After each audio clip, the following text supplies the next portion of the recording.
The Scarecrow was not a bit afraid of King Cruel.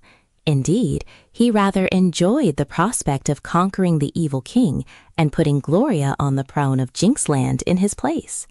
So he advanced boldly to the royal castle and demanded admittance. Seeing that he was a stranger, the soldiers allowed him to enter. He made his way straight to the throne room, where at that time His Majesty was settling the disputes among his subjects. "Who are you?" demanded the king. "I'm the Scarecrow of Oz, and I command you to surrender yourself my prisoner." "Why should I do that?" inquired the king, much astonished at the straw man's audacity. "Because I've decided you are too cruel a king to rule so beautiful a country. You must remember that Jinxland is a part of Oz, and therefore you owe allegiance to Ozma of Oz, whose friend and servant I am." Now when he heard this, King Cruel was much disturbed in mind, for he knew the Scarecrow spoke the truth.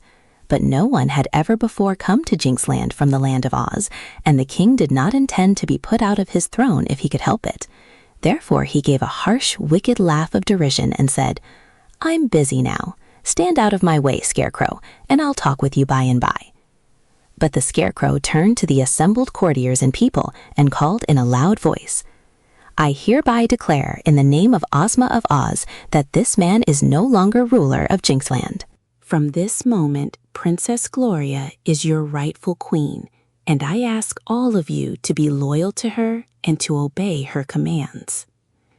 The people looked fearfully at the king, whom they all hated in their hearts, but likewise feared. Cruel was now in a terrible rage, and he raised his golden scepter and struck the Scarecrow so heavy a blow that he fell to the floor. But he was up again in an instant, and with Pawn's riding whip he switched the king so hard that the wicked monarch roared with pain as much as with rage, calling on his soldiers to capture the Scarecrow. They tried to do that, and thrust their lances and swords into the straw body, but without doing any damage, except to make holes in the Scarecrow's clothes. However, they were many against one, and finally old Googly Goo brought a rope, which he wound around the Scarecrow, binding his legs together and his arms to his sides, and after that the fight was over. The king stormed and danced around in a dreadful fury, for he had never been so switched since he was a boy, and perhaps not then. He ordered the Scarecrow thrust into the castle prison, which was no task at all, because one man could carry him easily, bound as he was. Even after the prisoner was removed, the king could not control his anger. He tried to figure out some way to be revenged upon the straw man, but could think of nothing that could hurt him. At last, when the terrified people and the frightened courtiers had all slunk away, old Googly Goo approached the king with a malicious grin upon his face. "I'll tell you what to do," said he. "Build a big bonfire and burn the Scarecrow up, and that will be the end of him." The king was so delighted with this suggestion that he hugged old Googly Goo in his joy. "Of course," he cried, "the very thing. Why did I not think of it myself?"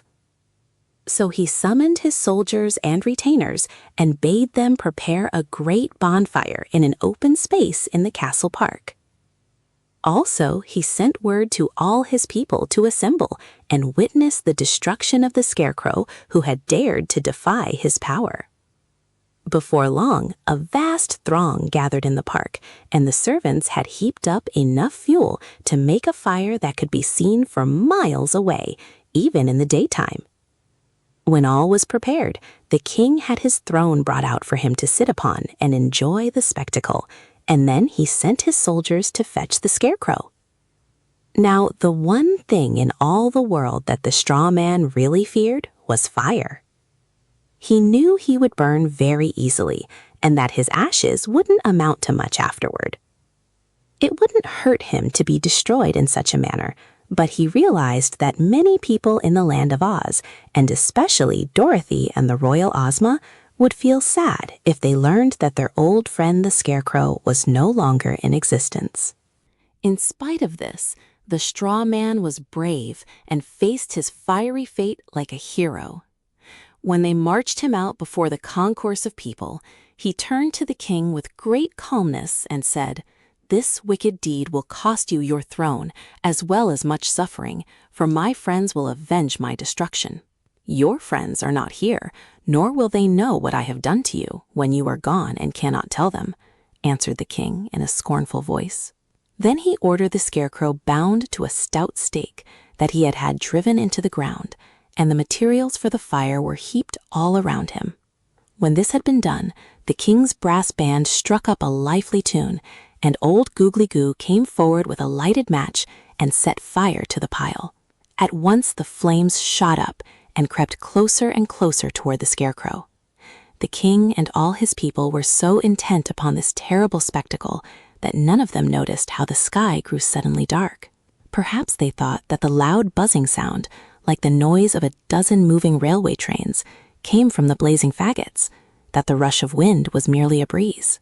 But suddenly down swept a flock of orcs, 100 of them at the least, and the powerful currents of air caused by their revolving tails sent the bonfire scattering in every direction, so that not one burning brand ever touched the Scarecrow. But that was not the only effect of this sudden tornado. King Cruel was blown out of his throne and went tumbling heels over head until he landed with a bump against the stone wall of his own castle. And before he could rise, a big orc sat upon him and held him pressed flat to the ground. Old Googly Goo shot up into the air like a rocket and landed on a tree, where he hung by the middle on a high limb, kicking the air with his feet and clawing the air with his hands, and howling for mercy like the coward he was. The people pressed back until they were jammed close together, while all the soldiers were knocked over and sent sprawling to the earth. The excitement was great for a few minutes, and every frightened inhabitant of Jinxland looked with awe and amazement at the great orcs whose descent had served to rescue the Scarecrow and conquer King Cruel at one and the same time. The orc, who was the leader of the band, soon had the Scarecrow free of his bonds. Then he said, "Well, we were just in time to save you, which is better than being a minute too late. You are now the master here, and we are determined to see your orders obeyed."